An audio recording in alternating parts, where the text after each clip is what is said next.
এবার একটি পরকীয়ার খবর আপনাদেরকে জানিয়ে রাখি। এই পরকীয়ার জেরে তার শেষ পরিণতি কী হলো চলুন আমরা বিস্তারিত জানব। তৃণমূলের পঞ্চায়েত সদস্যকে বালিশ চাপা দিয়ে শ্বাসরোধ করে খুন করার অভিযোগ উঠল স্বামীর বিরুদ্ধে। ঘটনায় চাঞ্চল্য ছড়িয়েছে চাঁচল থানার ভগবানপুর গ্রাম পঞ্চায়েতের চাড়ালু গ্রামে।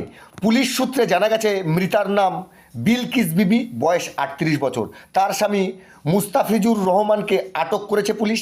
দেহটি ময়নাতদন্তে পাঠিয়ে তদন্ত শুরু করেছে পুলিশ। বাড়ির পাশে বিয়ে হওয়া পিস্তুত শালিকার সঙ্গে পরকীয়ায় জড়ায় মোস্তাফিজুর বলে অভিযোগ। 3 মাস আগে তাকে নিয়ে চলে যায় ভিন রাজ্যে, সেখানে বিয়েও করেন বলে জানা যাচ্ছে। সম্প্রতি বাড়ি ফেরে দ্বিতীয় স্ত্রীকে অন্যত্র রেখে বাড়ি ঢোকেন।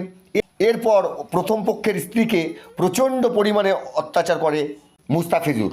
সোমবার রাতে শোয়ার ঘরে বিলকিসকে বালিশ চাপা দিয়ে শ্বাসরোধ করে খুন করে, এমনটাই অভিযোগ।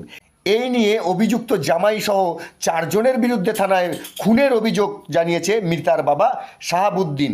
তিনি শাস্তির দাবি জানিয়েছেন। কে করলো? আমার জামাইদের জন্য আমার দিদিকে খুন করা হয়েছে।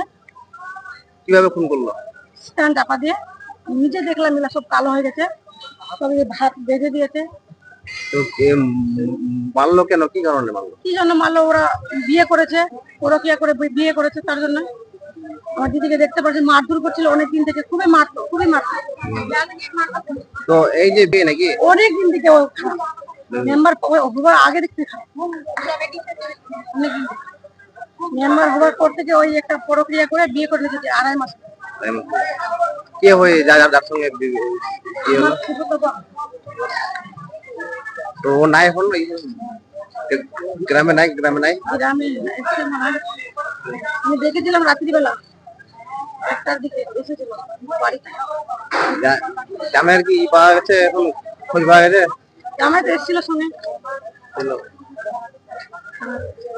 আবার নাম? কৃষ্ণা খাতুন।